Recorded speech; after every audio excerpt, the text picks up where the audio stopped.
भारत माता की जय, भारत माता की जय, भारत माता की जय। पिछले दिनों कुछ कारणवश दिल्ली जाना हुआ तो वहाँ पर परिवार प्रबोधन के अपने गढ़ प्रमुख श्रीमान भगवान दास जी से संपर्क हुआ और हम चारों लोग राष्ट्रपति भवन को देखने के लिए पहुँचे। बहुत ही मन में प्रसन्नता हुई कि ये राष्ट्रपति भवन बहुत ही सुंदर है। भारतीय कलाओं का इसमें मिश्रण किया गया है। इसमें सनातन धर्म को भी जोड़ा गया है। अच्छे बाग बगीचे हैं, बहुत सुंदर है।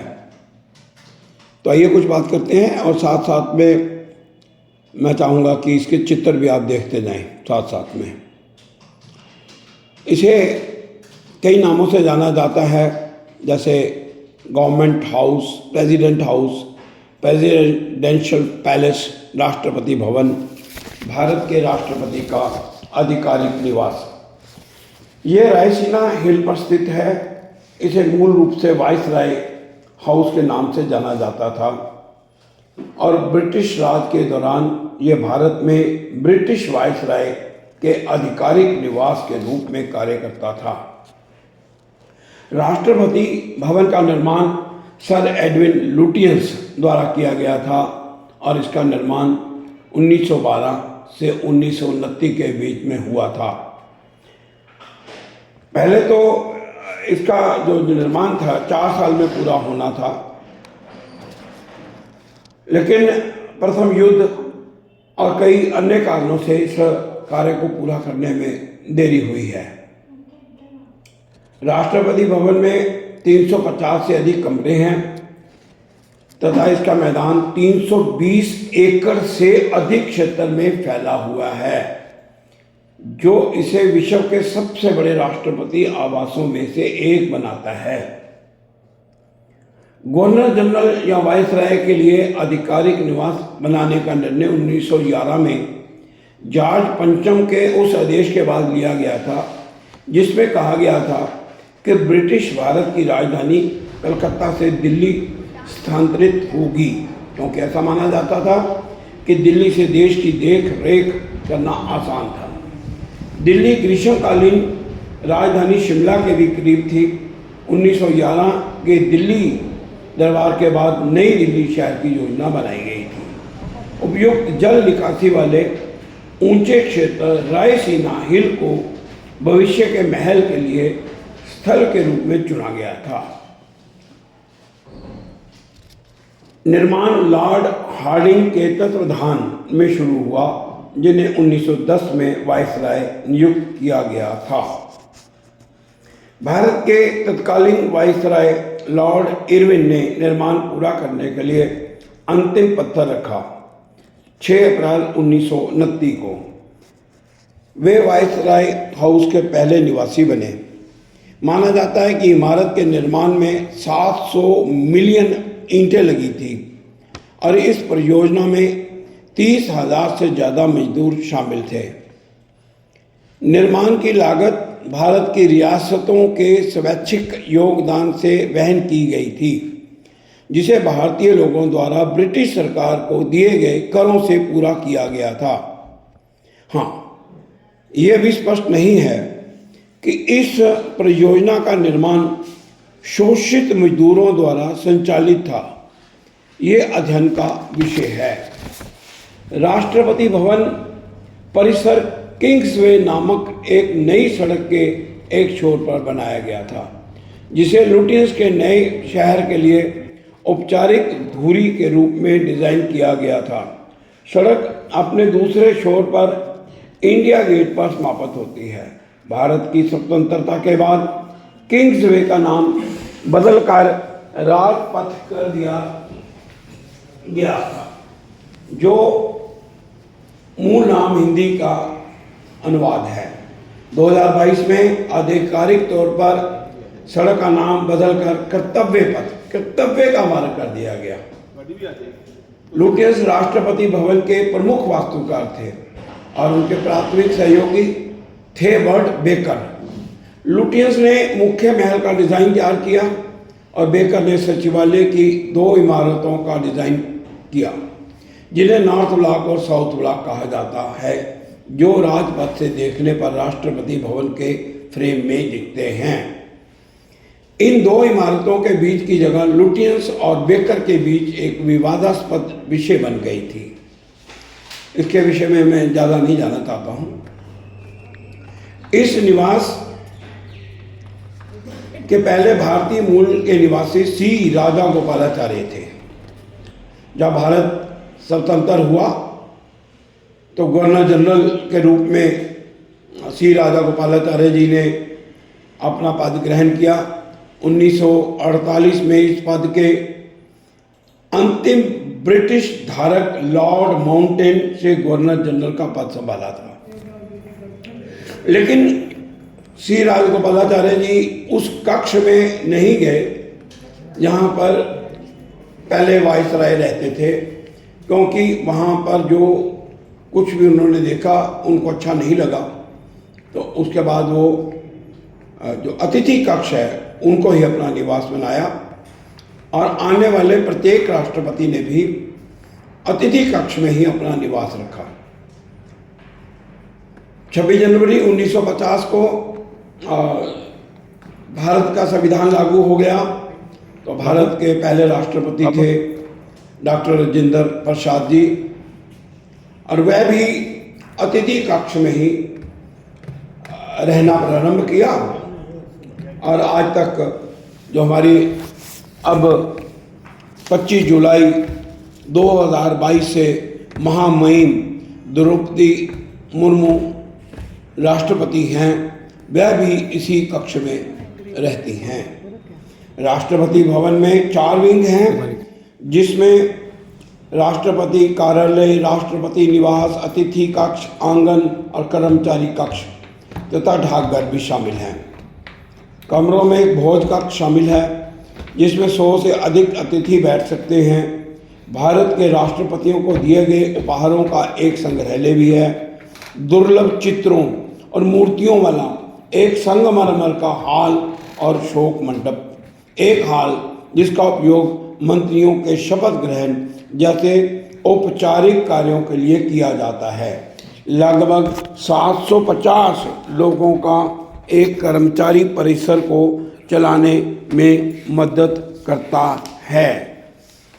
लुटियंस ने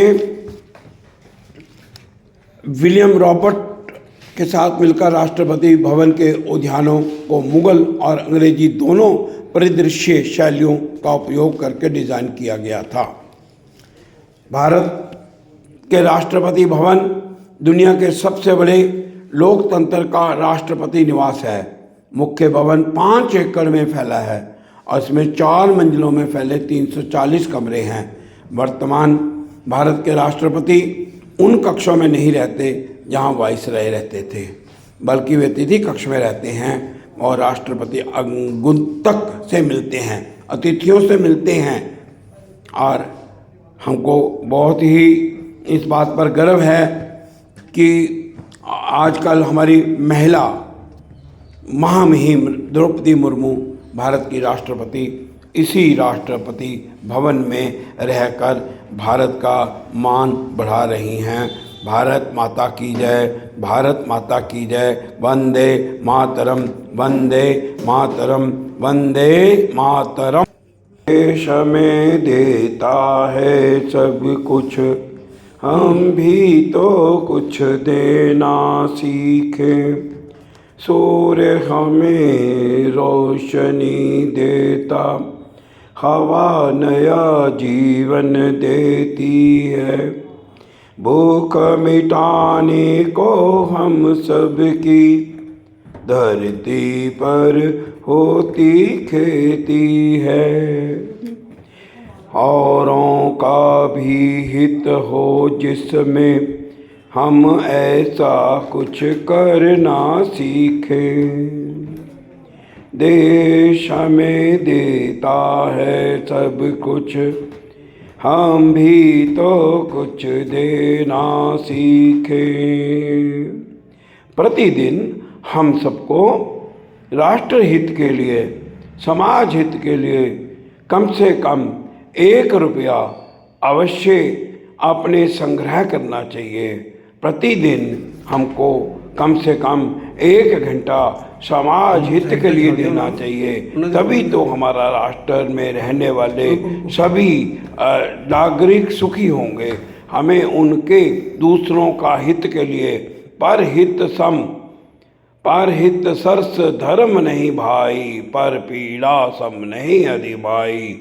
हमें दूसरे के दुखों को दूर करने के लिए प्रतिदिन कम से कम 1 रुपया, प्रतिदिन कम से कम 1 घंटा समाज हित के लिए हमें देना ही चाहिए। जीविका जीवन के लिए है, जीवन जीविका के लिए नहीं है। जीवन जगदीश्वर की प्राप्ति के लिए है। आइए, हमने जो कुछ राष्ट्रपति भवन में मैंने देखा है, बहुत सुंदर भवन है। हम सब भी उसको देखने के लिए वहाँ पर जा सकते हैं और जा कर के अपने जो लोग भारत को सपेरों का देश, भारत को कीड़ों मकोड़ों का देश मानते थे, अच्छा नहीं मानते थे, जा कर के देखें। आज दुनिया के सबसे बड़े लोकतंत्र का ये सबसे बड़ा राष्ट्रपति भवन है, जो हमारे 140 करोड़ लोगों की प्रतिनिधि सबसे माहे मुहिम और बहुत ही ऐसे क्षेत्र से, दुर्गम क्षेत्र से ये मेरी बहन आती हैं, जो आज इस देश के संविधान के अनुसार इस देश को चला रही हैं।